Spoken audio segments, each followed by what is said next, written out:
위안부 피해자 할머니들의 쉼터 나눔의 집의 후원금이 할머니들을 위해 제대로 쓰이지 않았다는 민관합동조사단의 조사 결과가 발표됐습니다. 불교계는 조사 결과에 깊은 유감을 표시하면서 향후 대응 방안을 고심하고 있습니다. 불교계가 집중호우로 삶의 터전을 잃은 주민들에게 자비의 손길을 전하고 있는 가운데 BBS 불교방송과 공익법인 아름다운 동행이 이재민들을 돕기 위한 성금 모금에 발벗고 나섰습니다.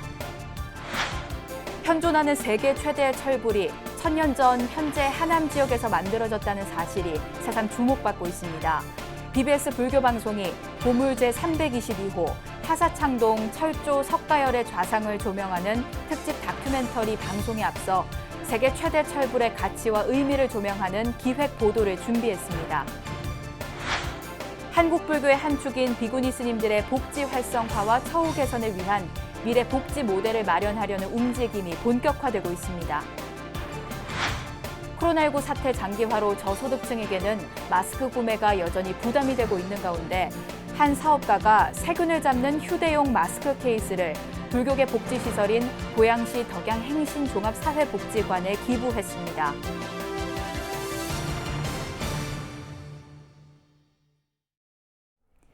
여러분 안녕하십니까? 8월 12일 수요일 BBS 뉴스입니다. 위안부 피해자 할머니들의 쉼터 나눔의 집의 후원금이 할머니들을 위해 제대로 쓰이지 않았다는 민관합동조사단의 조사 결과가 발표됐습니다. 불교계는 조사 결과에 유감을 표시하면서 향후 대응 방안을 고심하고 있습니다. 첫 소식 권송희 기자입니다.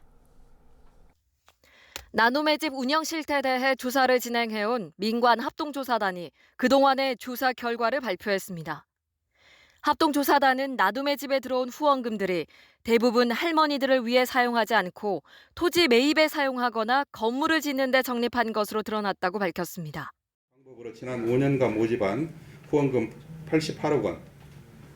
이 가운데서 운영법인이 사용한 금액은 토지, 임야구입 등 재산 조성비로 사용한 금액 약 26억 원을 포함해 약 38억 원에 이릅니다. 그러나 실제 할머니들이 생활하고 계신 나눔의 집에 지출한 금액, 시설 전출금입니다. 이것은 약 2억 원에 불과합니다.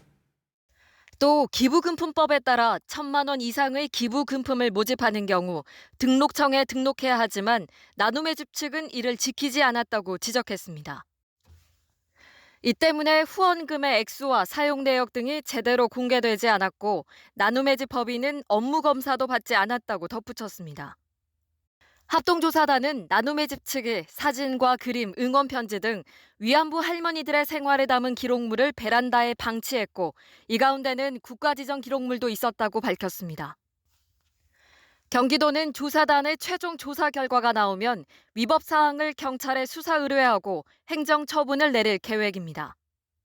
이에 대해 나눔의 집 법인 측은 민관합동조사단의 조사에 성실히 응했으며 추후 조사 결과가 나오면 문제점을 개선하고 할머니들을 위한 나눔의 집으로 거듭날 수 있도록 최선을 다하겠다고 밝혔습니다. 하지만 객관성이 결여돼 있는 조사 결과라면서 강한 불만도 드러냈습니다. 이렇게 민간 합동이 조사가 와서 이렇게 한다는 자체도 진짜 한쪽에 편향되게 전반적으로 있잖아. 객관적으로는 보는 게 완전 결여되어 있습니다. 한쪽 문은 닫혀져 있다고 저는 느껴집니다. 나눔의 집 법인 측은 민관합동조사단에 내부 제보자들을 옹호하는 시민단체 활동가들이 참여한 반면 법인에서 추천한 인사들은 모두 배제돼 처음부터 형평성에 맞지 않았다는 입장입니다. 불교계에서는 나눔의 집에 대한 진상조사가 지난 30여 년간 지켜온 나눔의 집의 근본 가치를 훼손해선 안 된다는 비판과 우려의 목소리가 계속 이어지고 있습니다. 이번 합동조사단의 발표에 이어 경기도의 향후 조치와 불교계의 후속 대응 등이 어떻게 진행될지 관심이 모아지고 있습니다. BBS 뉴스 권송입니다. 50여일째 이어지고 있는 장마와 집중호우로 전국적으로 사찰 피해가 잇따르고 있는데요. 불교계가 삶의 터전을 잃은 주민들에게 자비의 손길을 전하고 있는 가운데 BBS 불교방송과 공익법인 아름다운 동행도 이재민들을 돕기 위한 성금 모금에 발벗고 나섰습니다. 전경윤 기자입니다. 사상 유례 없는 장마와 집중호우로 인명과 재산 피해가 눈덩이처럼 불어나고 있습니다. 산간과 계곡 인근에 자리한 사찰들을 중심으로 불교계도 적지 않은 피해를 입었습니다. 계속된 폭우로 경내에 토사가 유입되고 산사태로 인해 축대와 전각 등이 무너지는 등 크고 작은 사찰 피해가 잇따랐습니다. 연일 계속된 비로 지반이 크게 약해져 적은 양의 비에도 산사태 등이 발생할 수 있는 상황이어서 산간 지역 사찰의 스님과 종무원들은 여전히 마음을 놓지 못하고 있습니다. 소승이 여기 이 도량에 온 지가 45년 됐습니다. 이 45년 만에 이런 난을 당하고 보니까 엄두도 나지 않고 좀 마음이 좀 가라앉았으나 초심으로 돌아가서 처음 먹던 그 마음으로 일을 해보려고 마음 먹고 있습니다. 전국적으로 사찰 피해가 확산되고 있는 상황에서 피해 지역에서는 스님과 자원봉사자들이 복구 작업도 단계적으로 진행하고 있습니다. 불교계 공익기부법인 아름다운 동행도 피해를 입은 사찰들과 한순간에 삶의 터전을 잃어버린 이들이 다시 일어설 수 있도록 성금 모금과 구호물품 전달, 짜장 봉사 활동 등에 나섰습니다. 불교계를 대표하는 공익방송 BBS 불교방송도 아름다운 동행과 함께 집중호우로 큰 피해를 입은 사찰과 이재민들을 돕기 위한 성금 모금 캠페인에 돌입했습니다. 전국적으로 아주 큰 그 폭우 피해가 있습니다. 이로 인해서 그 홍수와 재난으로 한순간에 집과 삶의 터전을 잃고 고통받고 있는 이웃들에게 또 이 불자분들에게 긴급 모금을 시작했습니다. 앞으로 적극적으로 이 어려운 분들을 위해서 모금에 동참해 주셨으면 하는 마음 전하고 싶습니다. 아름다운 동행과 BBS 불교방송의 이재민 돕기 성금 모금과 동참 문의 전화는 아름다운 동행으로 하면 되며 모아진 성금은 폭우 피해를 입은 사찰들과 이재민들을 위해 쓰여질 계획입니다.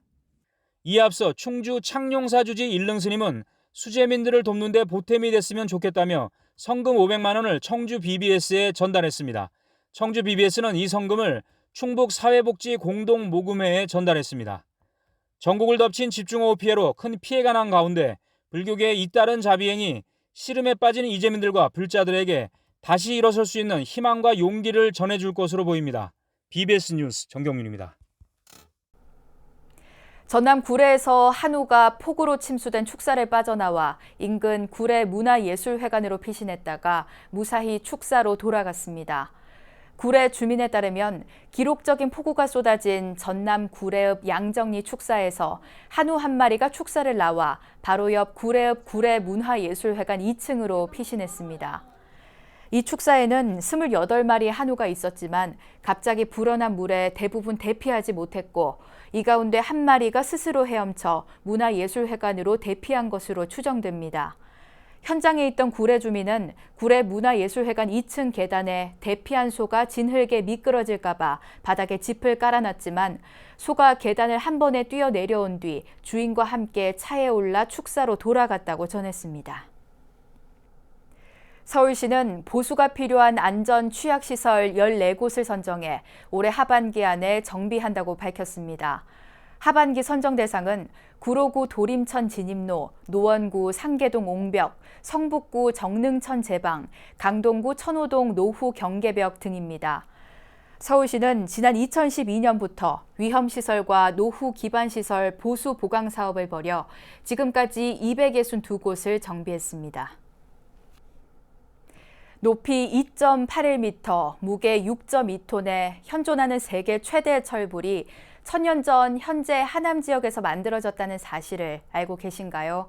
올해 개국 30주년을 맞는 BBS 불교방송이 보물 제322호 하사창동 철조 석가열의 좌상을 조명하는 특집 다큐멘터리를 제작 중인데요. 오는 9월 방송에 앞서 세계 최대 철불의 가치와 의미를 조명하는 기획 보도를 준비했습니다. 첫 번째 순서로 하사창동 철불 조성의 시대적 배경을 알아봤습니다. 홍진호 기자입니다. BBS 다큐팀은 지난달 10일 국립중앙박물관에서 보물 제332호 하사창동 철조 석가열의 좌상을 영상으로 담았습니다. 천년의 세월을 머금은 철불, 왼손은 선정을 들었을 때 그 모습 그대로이고 오른손만 풀어 손가락으로 땅을 가리킵니다. 부처님이 자신의 깨달음을 대지에 알리며 악마들의 항복을 받아낸 순간이 눈앞에 펼쳐지는 듯 합니다. 고려 초 당시 수도인 개성이 아니라 광주목, 현재의 하남 지역에서 6.2톤의 쇠를 불심으로 녹여 높이 2.81m에 현존하는 세계 최대의 철불이 조성된 겁니다. 이 하사창동 철불은 예전에는 광주 철불이라고 불렀었습니다. 이 철불이 거의 3m에 앉은 키만 3m에 육박하는 정말 최고의 철불인데요. 이게 놀랐던 것은 당시에 고려 개경이 아니라 개경에서 한 70여 킬로 떨어진 이 하사창동이라는 데서 발견됐다는 게 사실은 굉장히 놀라웠습니다. 철은 가치와 활용도가 매우 높고 다루기도 힘들어 우리나라에서는 통일신라 말부터 고려 초라는 한정된 시기에 남한강 일대에서만 조성됐습니다. 이러한 철불은 세왕조 고려의 탄생과 함께 막대한 양의 철을 수급할 수 있는 지방 호족들에 의해서 점점 더 커져갔고 그 정점에 하사창동 철불이 있습니다. 즉 세계 최대의 철불은 새로운 시대와 함께 탄생된 겁니다. 남한강 일대의 충주 철불이라든가 원주 지역에서 철불들이 많이 만들어지게 되는데 그런 철불들은 이렇게 커다랗게 만들지는 않습니다. 그래서 고려 초에 이 광주 지역, 경기도 광주 지역에서 이렇게 거대한 철불이 만들어진 것은 단순한 일이 아니고 그야말로 고려 태조의 완건과 또 그의 호족 세력이라고 할 수 있는 이 왕기와 어떤 관련성도 매우 깊다고 생각이 됩니다. 올해 창사 30주년을 맞는 BBS 불교 방송은 세계 최대 철불을 조명하는 특집 다큐멘터리를 오는 9월 18일 BBS TV를 통해 방송할 예정입니다.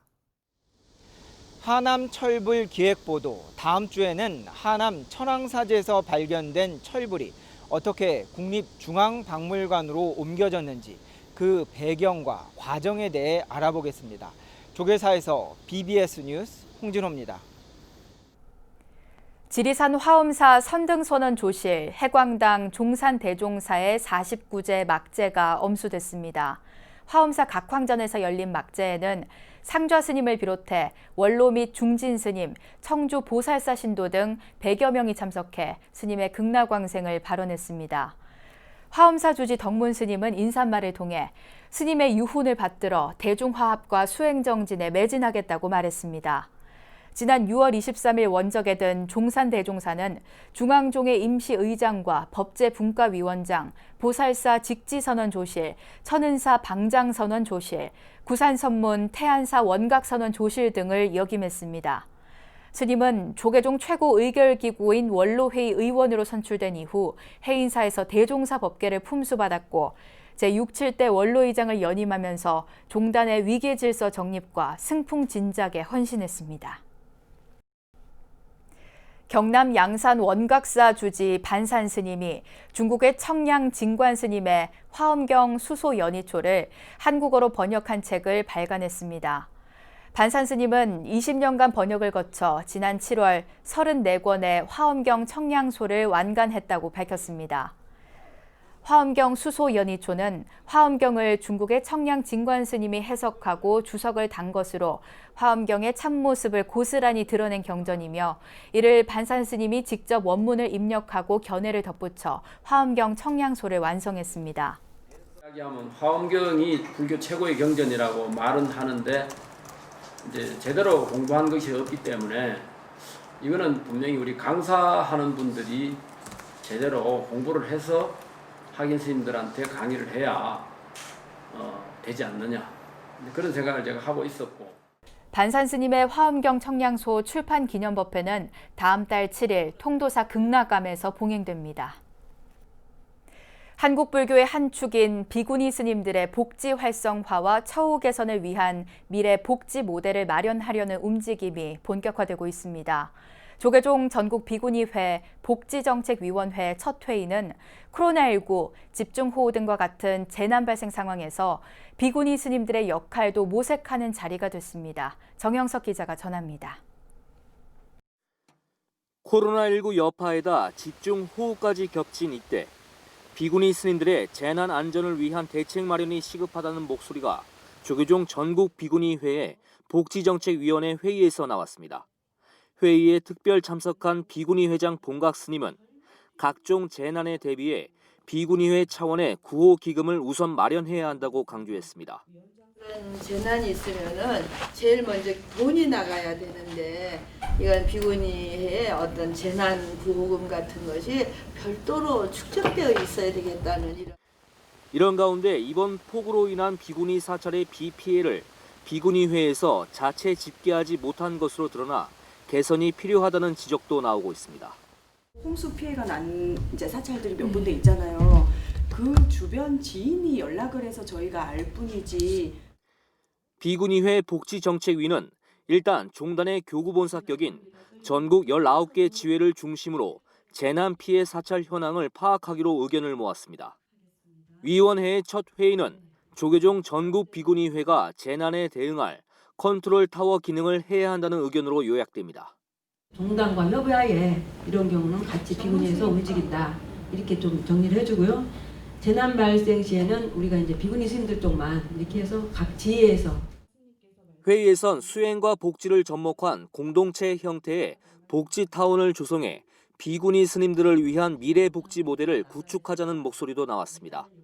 이와 함께 65세 이상 비구니 스님 전수 조사를 통해 전국 6천여 비구니 스님들을 실질적으로 도울 수 있는 방안을 강구해 나가기로 했습니다. 무엇보다 비구니회 복지정책위원회가 비구니 스님들을 위한 미래 복지 모델을 마련하려면 전국 19개 지회의 관심과 지원이 우선돼야 할 것이란 지적입니다. BBS 뉴스 정영석입니다. BBS 불교방송의 10만 후원 공덕주 모임인 만공의 가입자 수가 7만 7천 명을 향해 가고 있는 가운데 태고종 총무원장 호명 스님이 만공회에 동참했습니다. 호명 스님은 어제 서울 마포 BBS 불교방송 이선재 사장과 만나 만공회 가입 서명하고 방송 포교불사의 원만한 추진을 발언했습니다. 호명 스님은 총무원장 취임 이후 1년여간 종단이 안정을 되찾고 재정 문제도 많이 개선됐다며 앞으로 불교 발전을 위해 BBS 불교방송과도 적극 협력하겠다고 말했습니다. 스님은 이와 함께 BBS 초대석에 출연해 종단 현황과 향후 계획 등을 설명했습니다.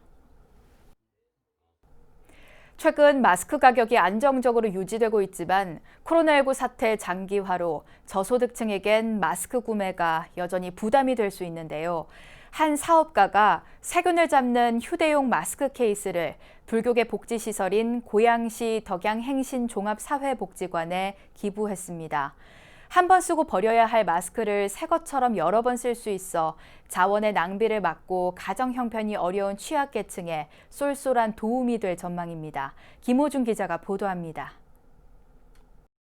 기나긴 장마 속에 복지관에 반가운 손님들이 찾아왔습니다. 코로나19 예방용품을 만드는 사업가들로 홀몸 어르신과 장애인, 저소득층 등 취약계층을 돌보는 복지관에 휴대용 마스크 케이스를 기부하기 위해서입니다. 일회용 마스크를 항균 작용과 탈취 기능이 있는 보관함에 넣는 것만으로 다시 쓸 수 있도록 해 마스크 재구매 부담을 덜어주는 제품입니다.